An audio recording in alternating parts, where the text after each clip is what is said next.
the number of revenue line items in a software business is increasing and is going to, I think, increase even further. And the quality of those revenue lines look quite different. And so we need to look at the breakdown of what goes into that revenue run rate. And we need to look at margins. So kind of, I guess the nice thing is AI probably isn't going to take the job of the CFO because things are about to get a lot more complicated for the CFO. Whew. All right. That was a close one. Is this thing on? Yesterday's price is not today's price.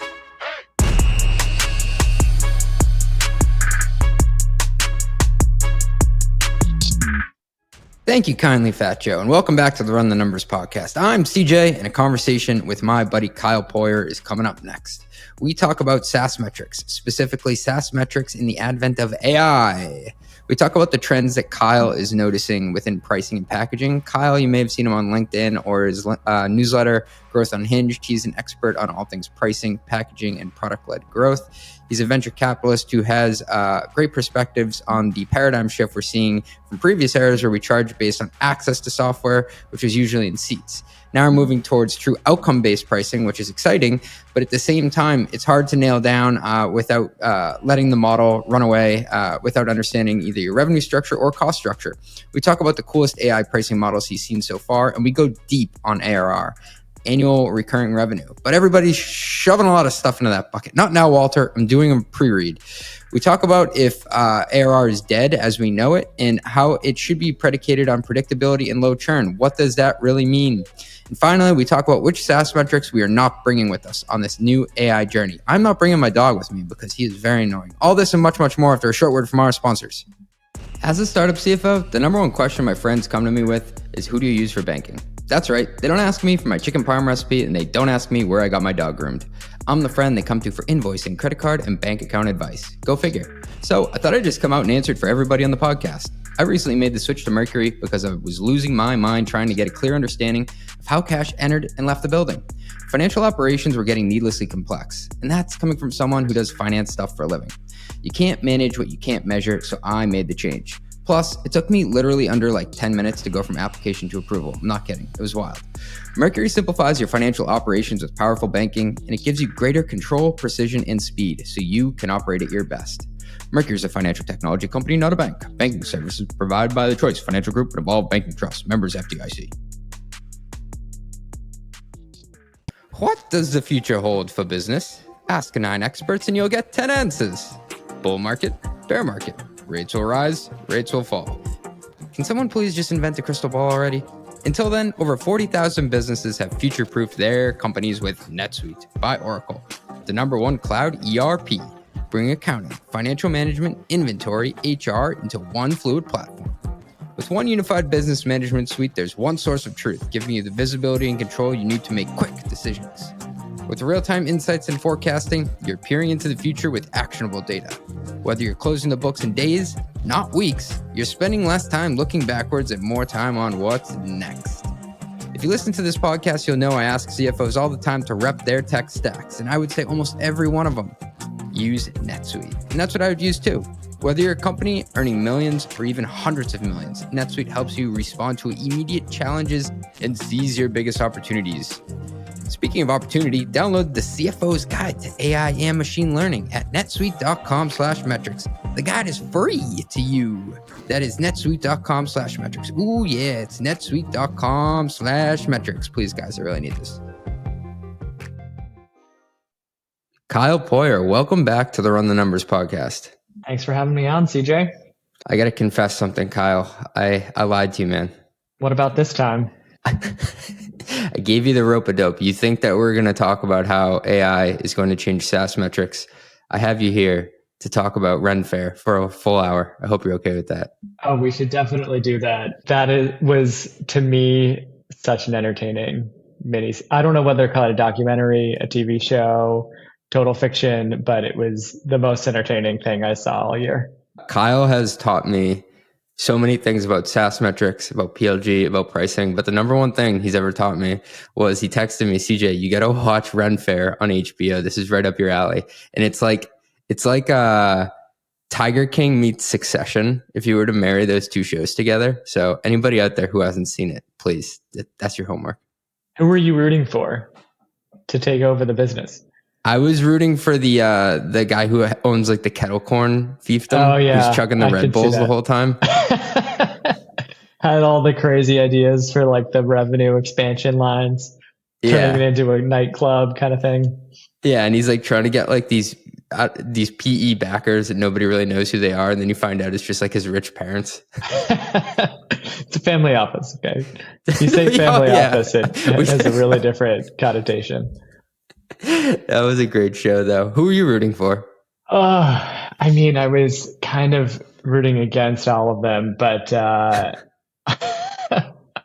I liked the woman who was sort of the dark horse candidate who came in at the end, didn't really seem to want it that badly, but like had an actual like sane head on her shoulders and knew the business well. Yeah. It does have a cool business overlay to all the drama too. And I can't imagine what that cap table looks like. Just one crazy guy, I suppose. Clean cap table. All right, let's jump into it. I've been loving what you've been putting out lately for Growth Unhinged, one of the best newsletters out there, and on LinkedIn. And you were talking about some trends that you were noticing from what you're calling disruptors in the SaaS space when it comes to incorporating AI in. Can you maybe just unpack a bit like what you're seeing there? Maybe you could take it from the angle first of how are people even pricing these things to be sold? Well, things have changed a lot. Well, they're starting to change a lot, I should say. When we talked last year, people were, I'd say, talking about AI more than they were actually monetizing AI. Yeah. And for the most part, it was like giving it away for free or charging maybe an add-on price, but still price based on the seat. And there was a lot of like focus on AI innovation, but not a whole lot of monetization of it. Today, things have changed. I think partly costs are driving that change, and part of it's pressure on folks to find revenue growth. And so kind of the demands to monetize have increased.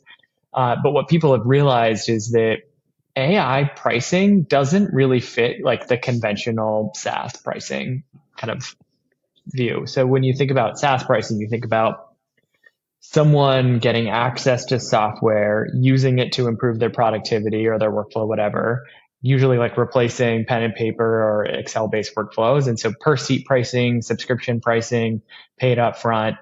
But when you look at these AI products, they're often either kind of automating something that you usually have someone do manually. So pricing doesn't scale as more people log in. Like, in fact, the inverse is probably true. And increasingly with AI agents, like pricing can maybe even own an entire service. So something you might have outsourced to a third-party vendor, now you can maybe outsource to AI to take it on and own the process.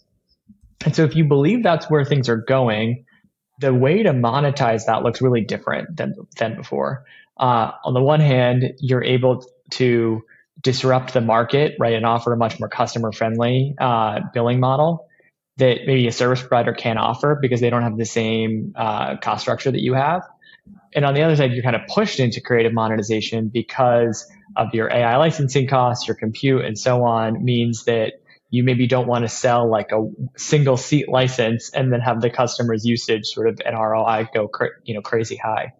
And so what I'm seeing from these disruptors is everyone's starting to think about a combination of like, how do we charge based on the work that's delivered by AI rather than the number of people who have access to the software?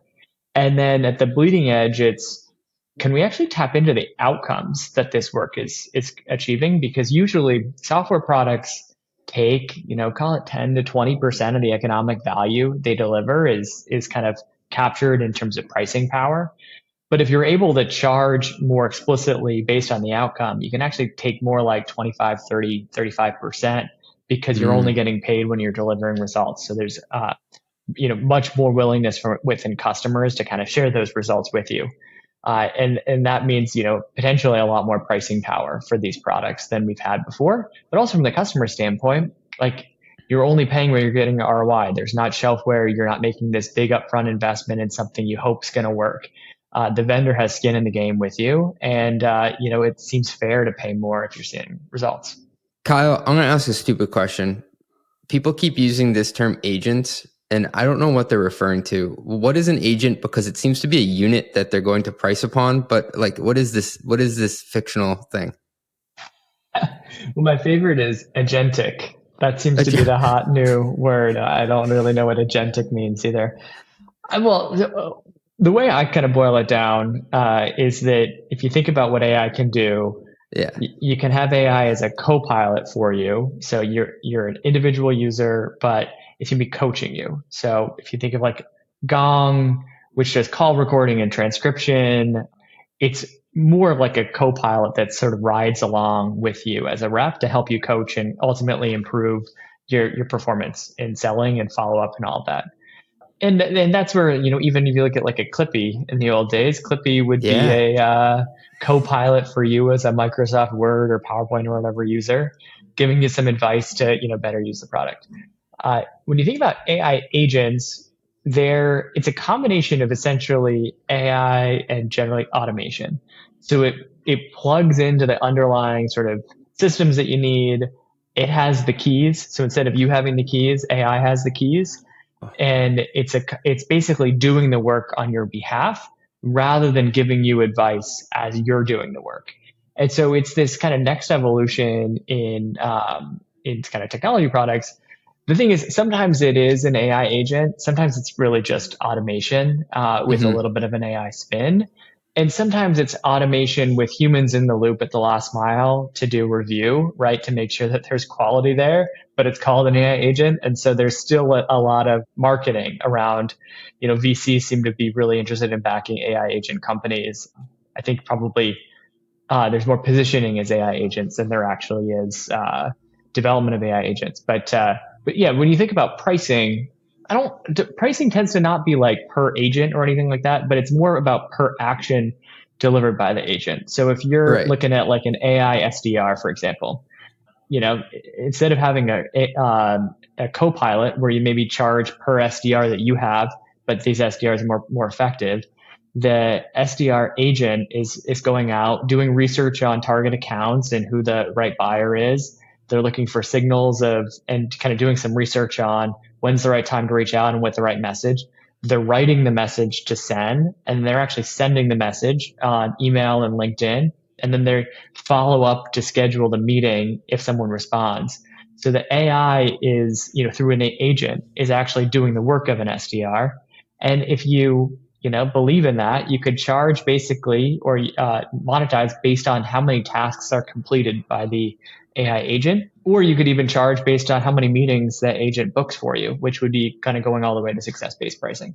Okay, that was an amazing analogy of like throwing the keys to the car to someone or an agent, because that made it click for me. Is AI helping me? I'm in control, do something faster, versus I'm empowering this thing to go out and do whatever the job is to be done.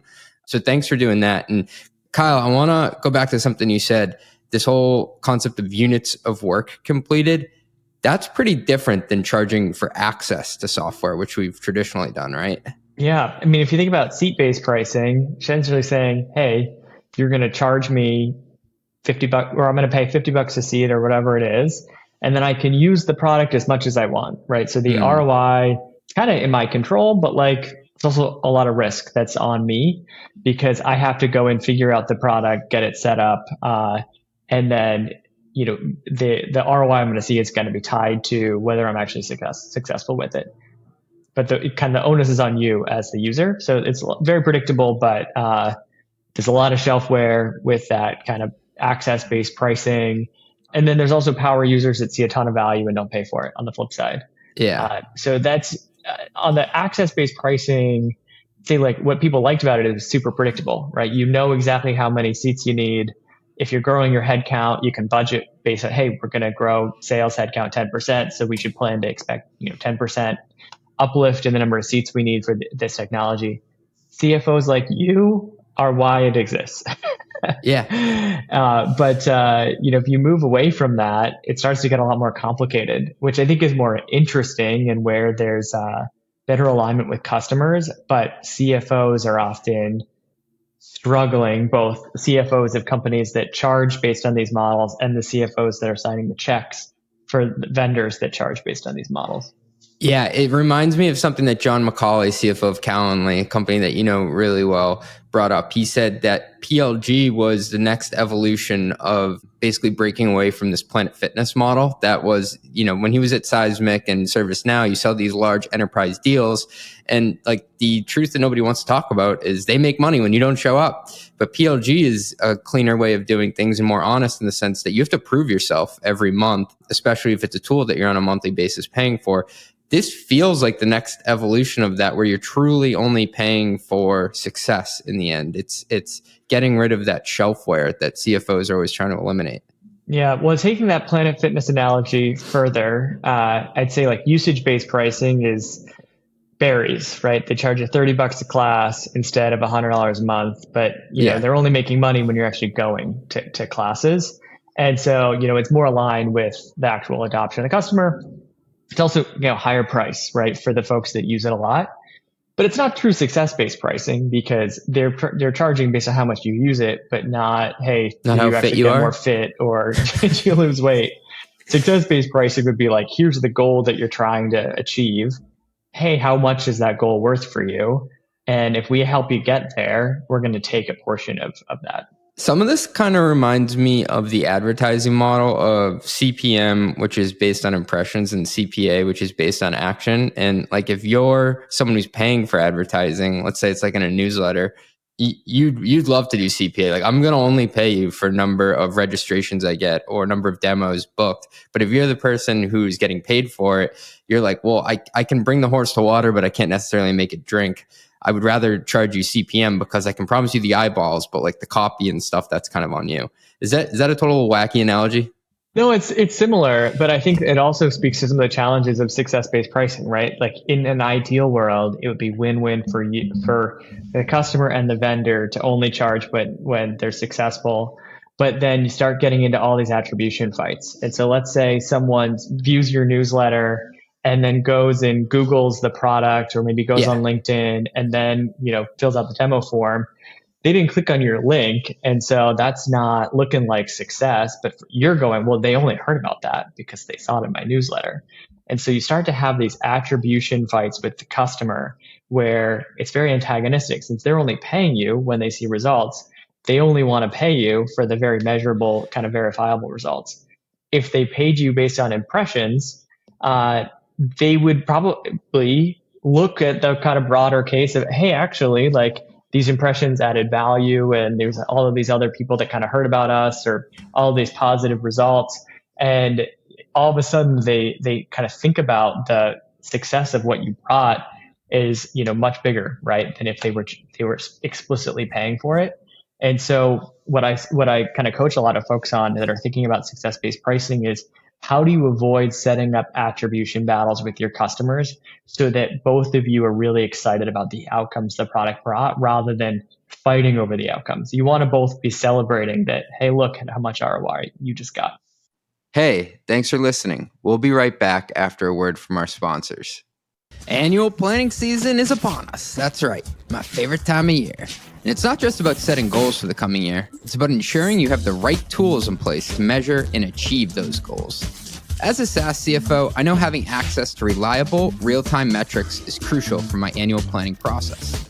That's why I'm so excited to partner with today's sponsor, Maxio. Maxio is a billing and financial operations platform that helps subscription businesses reconcile bookings, billings, GAAP revenue, and SaaS metrics automatically. By the way, guys, bookings, billings, GAAP revenue, not the same thing. Got to get them straight. Because these numbers are the foundation of your financial models, it's important to have quick access and trust that they are correct. Don't let the complexities of SaaS finance and accounting slow you down. If you want to start 2025 with the right tools, check out Maxio by visiting maxio.com/run the numbers. That's maxio.com/run the numbers. Request a demo through our link to support the podcast, ya boy, and receive a 10% discount on your first year with Maxio. That's maxio.com/run the numbers. maxio.com/run the numbers. Please, guys, I really need this. Okay, serious question for all my accounting pros here today. Are you doing what you were hired to do?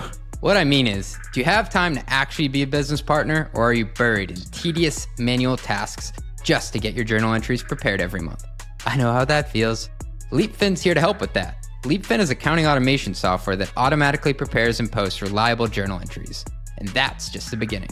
High growth businesses like Reddit, Canva, and Seeky choose Leapfin to eliminate manual tasks, accelerate month-end close, and enable accounting leaders like you to provide faster insights that will help your company grow. If you're battling messy transaction data from Stripe, Adyen, Shopify, Apple Pay, and other PSPs, and then battling again to get it all into NetSuite, go to leapfin.com to watch their short product intro video.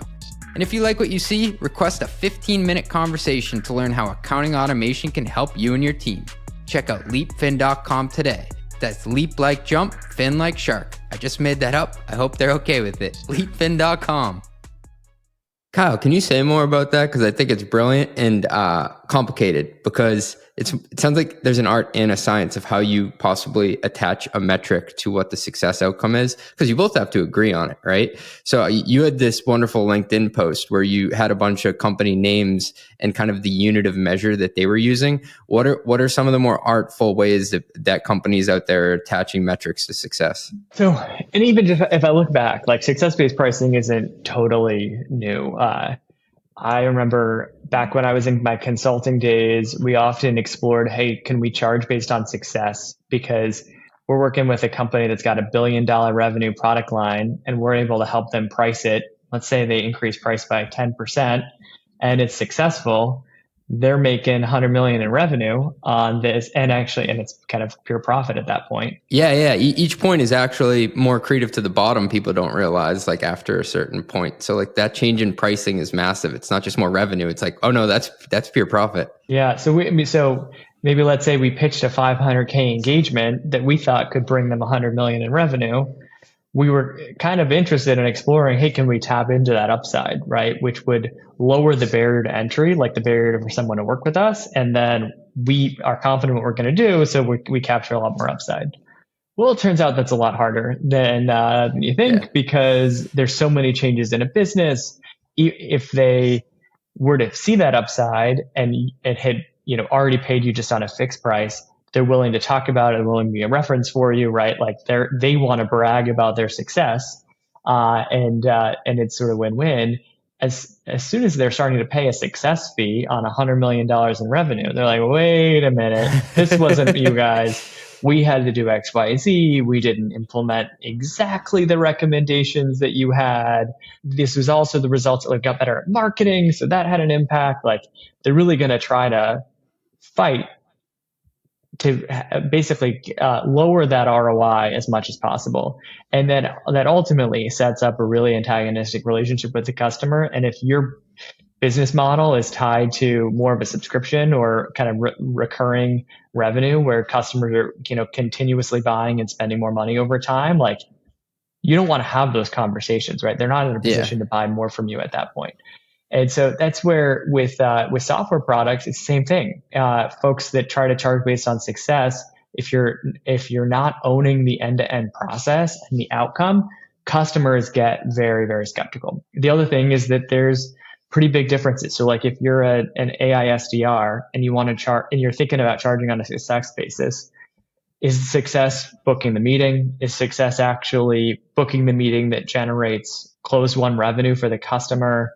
Is this a product that's a $500 ACV product or a $500,000 product? In which case, like, booking a meeting for a $500,000 ACV product is like way more valuable, right? So there starts to be all these gray areas where it's very hard to do in practice. And there are some companies certainly that have been successful at it. Say, in my experience, I've had a chance to work with a company called ChargeFlow, which does chargeback automation. And so for small businesses or digital subscription businesses, get a lot of people that, receive a product and they forgot they bought it, or someone else, their spouse didn't realize they bought it, and so they dispute the transaction on their credit card. And it's really painful as a merchant to, be able to say, hey, look, we delivered this service. This is real. We deserve this, this money. And so for your small business, you often, don't respond to these. You lose a lot of money this way. You don't have anyone on your team that has this expertise. And so ChargeFlow says, hey, actually, we'll connect with your systems and we'll use AI and automation to dispute these fraudulent chargebacks on your behalf. And we'll only charge you, a success fee as we're able to make you more money.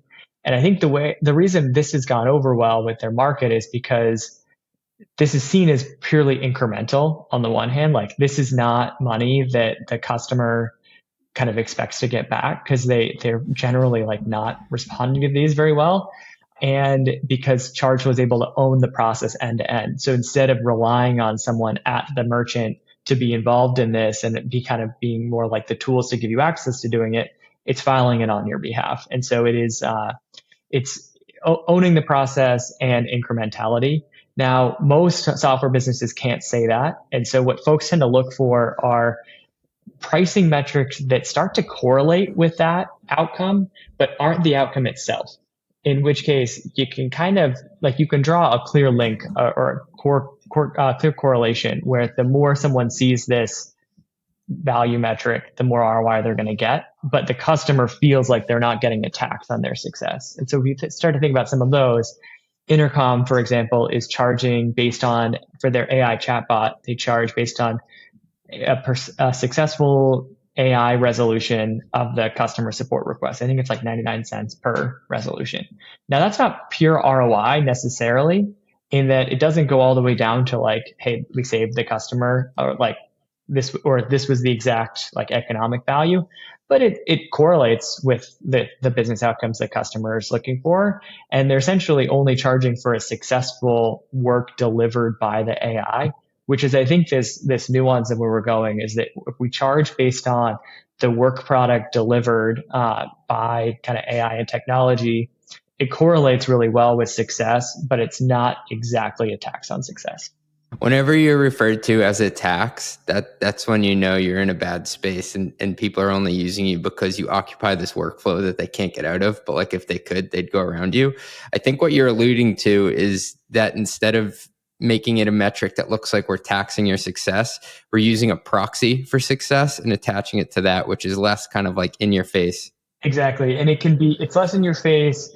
It often feels like a lower amount, a lower fee too, because if you charge just on that like final success, you're kind of charging actually a lot per unit there. And so it goes over a little bit more smoothly. And it's something that you tend to have more control over. So you can claim credibly, like, we delivered this result for you, rather than taking credit for everything that gets involved. So this is cool, but what I want to call out for listeners is this feels more transactional based. This doesn't feel like the ARR or recurring nature that we're used to. Am I wrong there? You're right, which it's an interesting question. The way I would frame it is it's reoccurring revenue rather than recurring revenue, which sounds really similar, which confuses the heck out of people. No, the O makes the difference, Kyle. It's the O, the big O, because recurring is the same amount at the same time, predictably over time, where reoccurring means it happens more than once, but not at the same time and not at the same amounts. Like I use Uber in a reoccurring way, where I use it multiple times per month, but it's not at the same time of day or weekday, and it's not for the same amount of amount we're going to drive. Exactly. I think that's the big thing, is that, like, if you think about, going to a grocery store, I've got the grocery store down the street from my house. I go there every single Saturday morning. I spend about the same amount of money, but not exactly the same. Yeah. Sometimes I got to have those, randomly really expensive items that Whole Foods has that they. It's the flips. It's the vanilla flips in the aisle. I say I'm not going to get them every time, and then every once in a while, I indulge. For me, it's a little like chocolate covered toffee that has a bunch of sea salt on top. That is amazing. But now that I have kids, I just blame like all like the Sour Patch Kids and gummy bears in the cart on them. My wife was like, they don't even eat those. I was like, yeah, they do. Yeah, we're getting them. Yeah. Well, so like for the grocery store, it's reoccurring, not recurring. I think the big thing is it needs to reoccur, right? So if you look at like a payments revenue at a Toast, these restaurants are going to continue to like adopt your payment technology in a consistent and repeatable way, just not at the same amount, right? That's different from being used on a kind of project or one-off basis where someone has a temporary need for your product. They use it for a month, a couple months, and they stop using it. That's not really reoccurring. That customer might come back next year, but there's a big gap in adoption where you can no longer value it as if it's kind of consistently reoccurring revenue. It's a sort of a different purchase decision at that point when someone maybe comes back. So I think that's the nuance, is that this should be reoccurring revenue, but you also need to be honest with yourself of for which customers is it reoccurring and therefore should be seen as valuable revenue. And then for which folks is it, project based or one off, in which case it's essentially high churn, more akin to services revenue, and not super valuable from a kind of ARR multiple standpoint. So let's say I tell this AI agent, I'll pay you $200 for every great podcast guest you get me. I have 8 podcasts a month, so I'm expecting, I don't like to do public math, $1,600 that I'm going to pay per month. But I don't know how fast it's going to work. I don't know how many meetings it's going to book. I'm a little bit nervous. Like, is this going to book me 70 podcasts to record that now is a burden actually to me within the next month? Like, and I also would imagine that the cost to run this thing for whoever's running the service, they'd be a little nervous. Like, is this thing going to go haywire? Are there baselines that need to be established in this? Or is this the Wild West where like we don't actually know how much exposure we have on both sides? Yeah, well, there's some funny examples of this. I mean, I remember there was a story that went kind of viral last year about an intern getting access to Pinecone and I think racking up like $1 million usage charge just like by accident. And you're like, literally, what are you doing? So there's always some of this anxiety around like usage-based or these reoccurring businesses. It's incumbent on the vendor to provide help, right? To be able to, give customers the tools to say, hey, look, I want up to this much usage, or to essentially to make the pricing feel more predictable and customer friendly. And that's something that it's not a new phenomenon. I mean, usage-based products have existed for a while. You can look at like an AWS, for example, a massive business built on pay as you go. But there are ways that you can do it right. You can say, hey, if you have a fixed budget, you can just pay us $500 and we'll get you, up to the number of meetings that can get you. If we don't end up delivering, meetings up to the, $500, then that'll be a credit that rolls over for next year that you can keep using. Like, there's some creative ways that you can think about pricing structures that give the customer more peace of mind and control over their bill, and help the vendor also manage their costs and the consumption of their product. I think the piece that scares me is that I've just like never really trafficked in these metrics before of what the outcome is. So like I'm going through a post that you did a couple of weeks ago on LinkedIn. So it's Salesforce, $2 per conversation. Okay. Intercom, 99 cents per AI resolution. Zendesk per successful autonomous resolution. Microsoft, $4 per hour of usage. All these things sound amazing. They all sound successful, but I don't know how many I'm going to get from it. Like these just aren't things that I've ever measured before. Yeah, no, it's very real. And so if you're a vendor that is thinking about selling in this way, the best case scenario is that you can really prove a really strong ROI relative to the alternatives. So like if you're an AI SDR, you might want to reach people that you see it having an SDR job posting up, but they haven't hired someone yet. So that they were going to hire someone. It was going to take 3 months to ramp them. They were going to pay them, $8K a month or whatever it was. And so there's basically this budget that they've allocated that they haven't spent yet. And you can say, hey, we're actually going to get you better results. We're going to do it faster, and we're going to do it at essentially half the cost of what a person would cost you. Give us a try on a month-to-month basis and let us kind of prove this out to you. Now, in that case, there's already budget that's there. There's clear link to success, because if that AI SDR over delivers, well, great. You're getting more pipeline that you can sell to. Right. So like you don't really feel that bad. Yeah, about it. That's all gravy. That's and good. so in cases like that, it's really win-win with you and the customer. Now there's other instances where there's a much bigger link to revenue and ROI. I think of like a classic Twilio example, it's charging per SMS message. So if you're thinking about a use case like appointment reminders, for example, you might be like, I have no idea how many SMS messages they're going to send. Is this going to like balloon my costs? And so you have to start to really prove, and you can use proof of concepts, free trials, there's some ways that you can kind of give the customer that predictability. But if I were in Twilio's shoes, I would say, hey, look, what's your no-show rate of appointments? All right, great. How much does a no-show cost you? Well, imagine if you text someone for their appointment, you can actually reduce the no-shows by this. But if you text them twice, like one day before and then one an hour before, you can even reduce your no-shows rate even further. All right, well, we're going to charge you like $0.01 per text, but like basically based on the production and no-shows you're going to see this much more in like benefit for your business.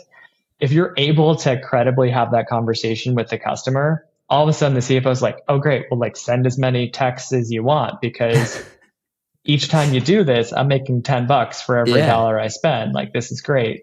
But you have to be really good at having those conversations, and you usually have to prove it out. You could prove it out by doing a proof of concept or giving someone like an amount of free credits that they can use, or you can just prove it out by having really great references and case studies that you can say, hey, look, talk to all these other guys about what results they saw.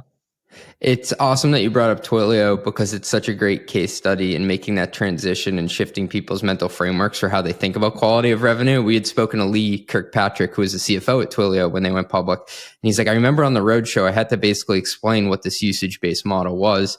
People were afraid, like, is this going to be way more volatile? And I had to show them, modeling it out, no, I can actually hit the ball closer to the pin than I actually could in a traditional SaaS model. And on top of that, I get this icing on top of the cake. That's basically the reoccurring portion that's even better. And that played out in their net dollar retention rate, which was great at the time. Kyle, this is a simple question. I'm not sure if the answer is going to be simple, though. Is how we look at quality of revenue going to change with AI and the way we price it? Or is it more valuable, less valuable? Where's your head at with that? Yeah, it's a good question. Like, we used to really, if you think about like valuations, for example, they're very tied to ARR multiples in software. Not like other industries where it's maybe tied to EBITDA multiples or, you're the finance nerd, so you can tell me exactly all the different metrics we use. But we're very attached to ARR multiples. And the reason why is because the revenue is high, very, very high quality. It's usually high margin, like at least 70%, often 80%. So where ARR is kind of a proxy for at least gross profitability. It's often highly sticky where net dollar retention is north of 100%. So you can feel confident that ARR is going to stay consistent or increase over time. And so that it seemed fine, right, for software businesses to kind of be valued on that basis. But with AI products, you're looking at a lot of products have much worse gross margins than kind of classic SaaS products have. Some products even have negative gross margins, right? Or highly variable gross margins, depending on the customer.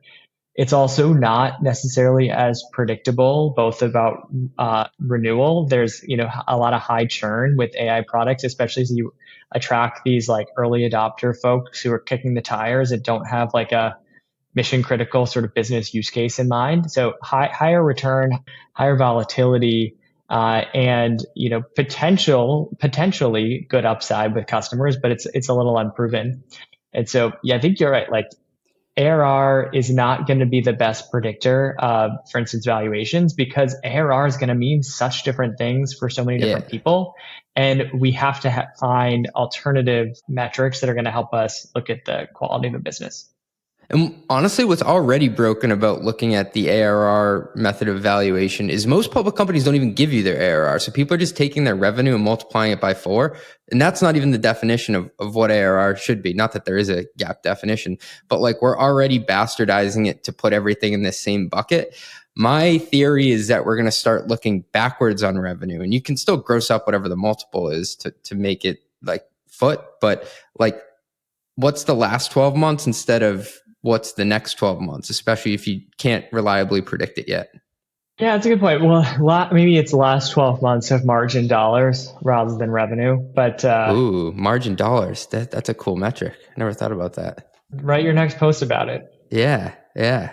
Maybe we're valuing everything on gross margin here. I mean, we might need to in the future. I mean, depends on there's a lot of potential directions where some of the AI licensing and compute can go, and there are people that are bullish on the cost really going down at scale and being able to run these at kind of software like margins. So that's Yeah. certainly possible. There's also a world where this looks more like payments revenue, which is not valued at the same rate as a kind of classic ARR. But I think the big thing is if we're not tracking the margin, then we're assuming every business is the same. And some people are going to get really good at this or have high margin sticky products and others aren't. To try to summarize what you were saying before, ARR, it's predicated on predictability and low churn. We know some of that stuff about how new AI products will be sold and will be hopefully retained. But overall, do you think we need to rethink ARR in general and how we use it?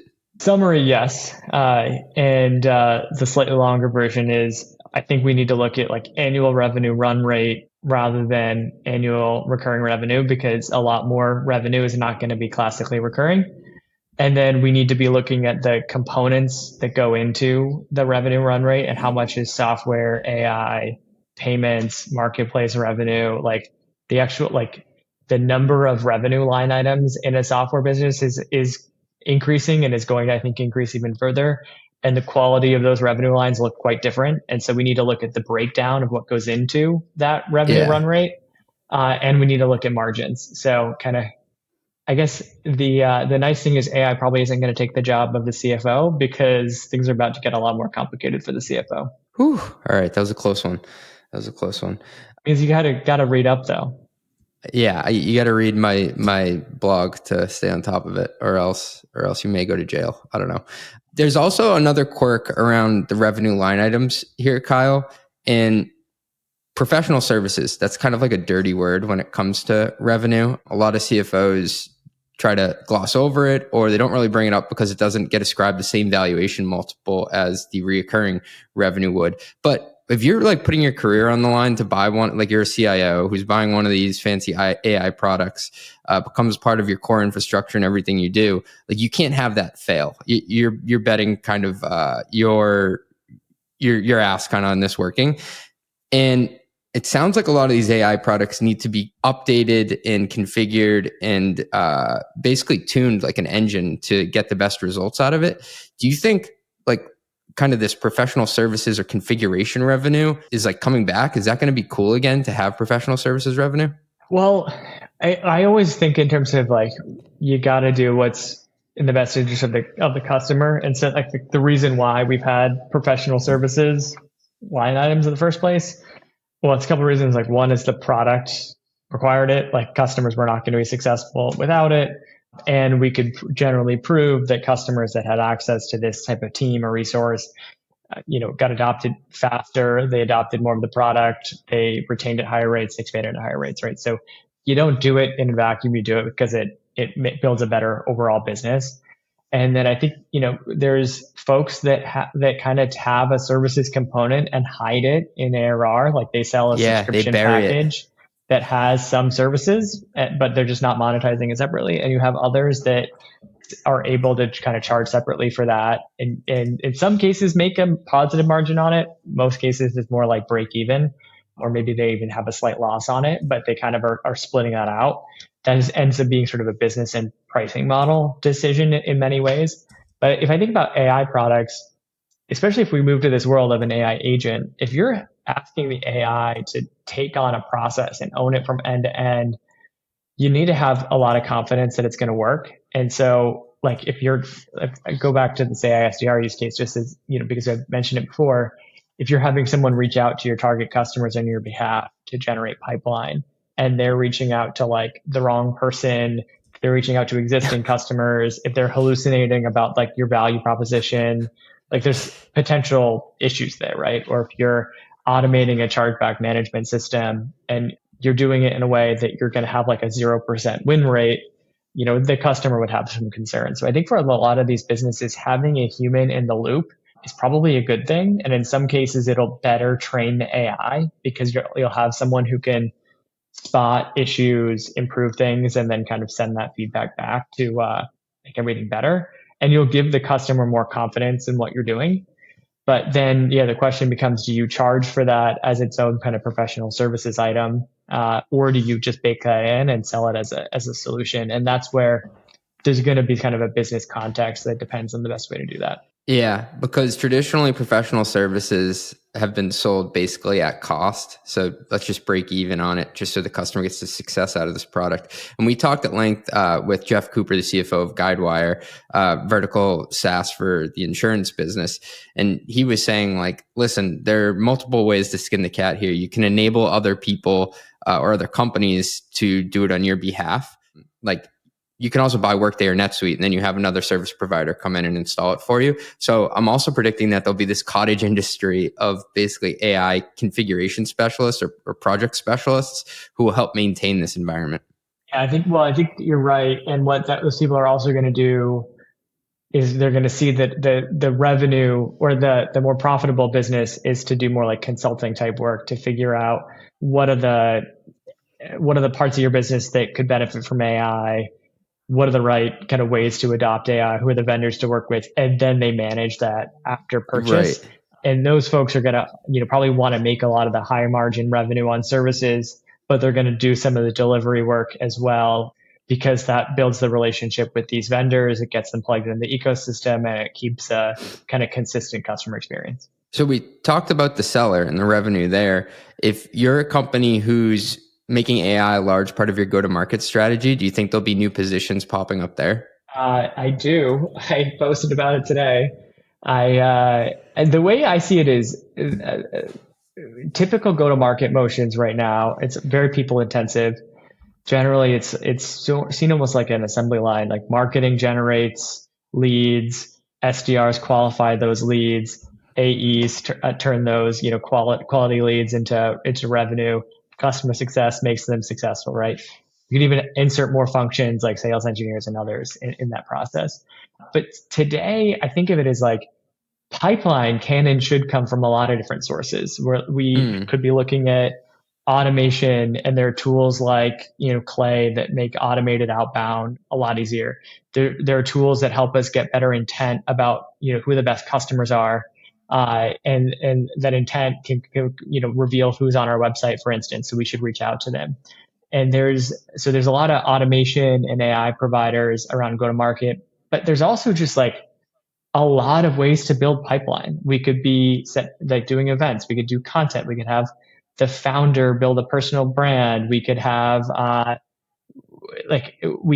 product led growth motions where we have lead magnets on our website, or where we have interactive demos on the website, right? Like a lot of these teams are playing a role in building pipeline, and it's a lot of combination of people, creative ideas, and technology.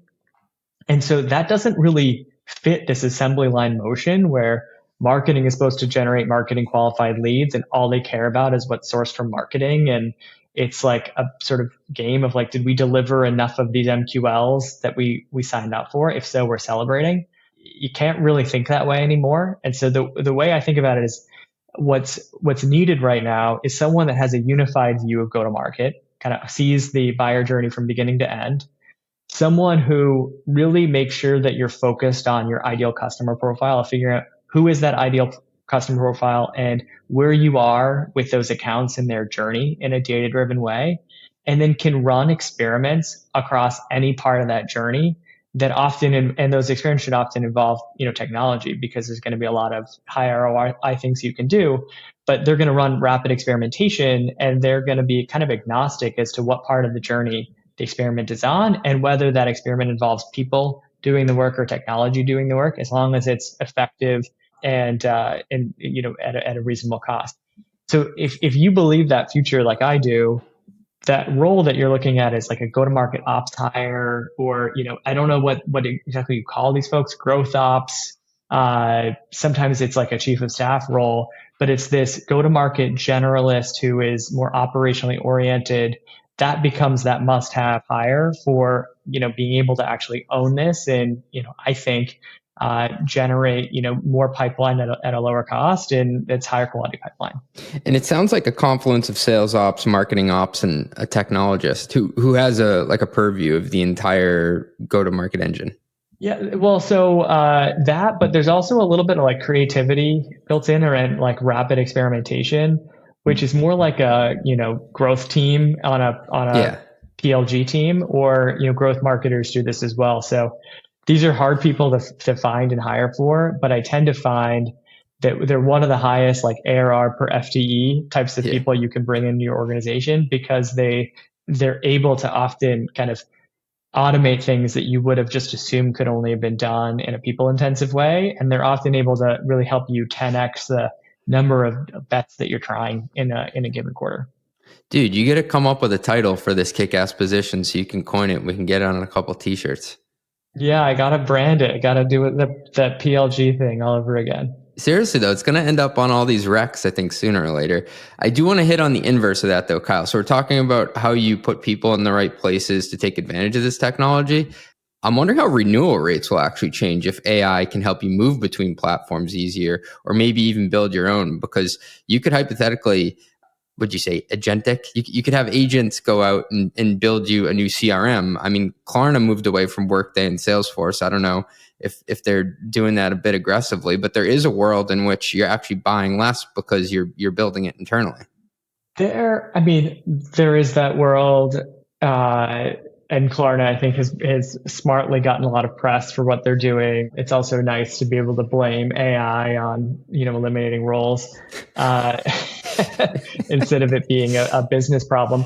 But I think it'll be interesting to see how that plays out. My sense is that most people don't want to manage that much of their own in-house kind of purpose-built tech stack. And so if it's not core to your business, I'd rather offload that to someone else who's an expert in it. It's kind of like, a lot of developers like building stuff on top of open source. And then at some point they reach a scale where it's more work to manage that open source than it is to actually move to like a proprietary vendor, move to a paid plan with that provider. And so I think that there are going to be options available for people that have a technology bent, like see that as their like unique selling point. And usually these are like technology organizations, like venture-backed organizations. But for everyone else, I think they're going to prefer the certainty of someone that is going to be kind of constantly maintaining and improving their product over a long period of time, as long as that vendor offers a fair price relative to the ROI.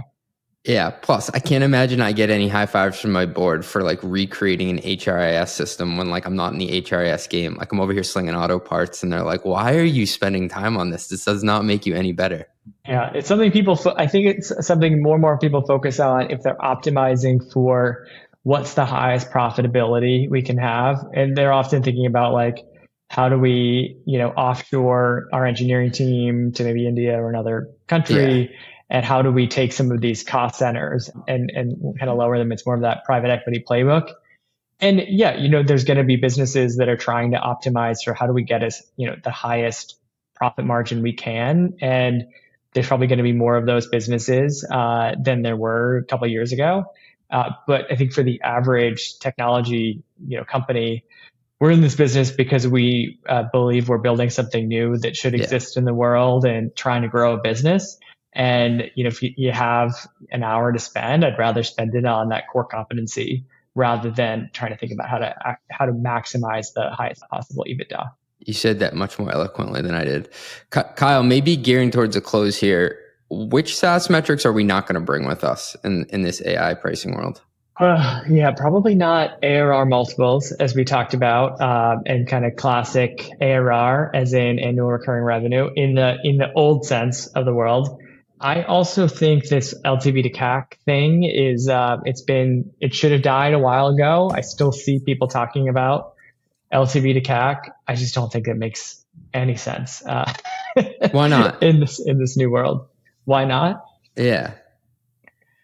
Well, for a few reasons. One is that with LTV, there's going to be a high degree of variability across customers, much higher than before. And ideally, if you're building a B2B business, you should think about the LTV as potentially limitless in being able to expand a customer over time. Got And it. on cost of acquisition and LTV, like there's a big impact of gross margin, right? And so I'd much rather look at gross margin adjusted CAC payback period, for example, than I would look at like CAC relative to the lifetime value of a customer. Yeah. If you're not gross margin adjusting your CAC, you're a fraud. That's the headline for me. Kyle, are there any new metrics that you're paying attention to and any new hot ones on the block? Oh, there are always new metrics. How many do we count? For me, one of the most important things that I'm looking at with a business, especially when I work with folks, are just penetration of your ICP. And so today, if you know if there's 50,000 companies in your target market, you should be able to know exactly who those companies are, who the buyers are at those companies, and where they are in the journey with you, from having no idea who you are to being active in the buying cycle to being existing customers or expansion opportunities. And with modern tooling, the ability to actually get that view is unbelievably different from what it was 5 or 10 years ago. Like before, you'd just be guessing and maybe be trying to do like a survey once a year and use that as your way of saying how good you were.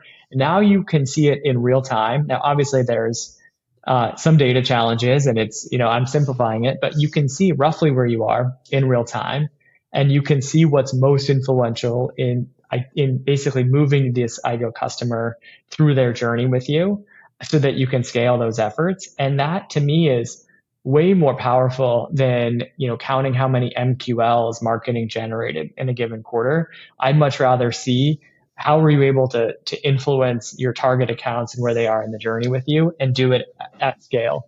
And so I think that like ICP penetration and how much of your TAM do you have in different stages and how has that evolved over time, that's quite interesting. And it really, in some ways, it's like going back to the future. Like this isn't something that technology teams invented. Like people were talking about penetration of your target customer profile and how many are aware and evaluating you and so on. They've been talking about that for decades, but it's about being able to take those concepts that have always kind of been core to what's the right way to understand your market, but now applying technology to be able to do it kind of in real time and at scale. That's amazing. Yeah. Knowing your customer gets you a lot further, and you're also not sending sales reps down dark alleys to fight battles that they're not going to win. Yeah, it's a powerful thing. Kyle, I always love catching up with you. Where can people find you if they want more SaaS and pricing and everything insights? Well, definitely check out my newsletter. It's called Growth Unhinged. I publish once a week, and I normally go deep exploring the playbooks of the next generation of startups and kind of what they're doing that's different from the past generation. So go deep on go-to-market, pricing, SaaS metrics, you name it. And then I'm also kind of perpetually online, specifically on LinkedIn. I post a few times a week, and it's something that you certainly follow me and reach out. I'm perpetually available. I'm too online, I guess. I'm terminally online. That's what my wife says. Terminally online. That is a better way of saying it. Yeah. Well, it's fun playing this great online game with you, and I appreciate the insights as always. Appreciate it, CJ. Run the Numbers is a mostly LLC production. Yelling an intro by Fat Joe. Artwork by some AI thingamajig. Podcast and video editing is done by Cleancast at cleancast.io. Nothing said on this podcast is intended to be business or investment advice. It's the sole opinion of me, a guy who feeds his dog too much ice cream and has a history of net operating losses, LOL. If you like this podcast, please hit subscribe. It would mean a lot to me. And also check out mostlymetrics.com. That's my newsletter where I explore business models and financial metrics. Thanks for riding with me. Share this with your friends. Peace.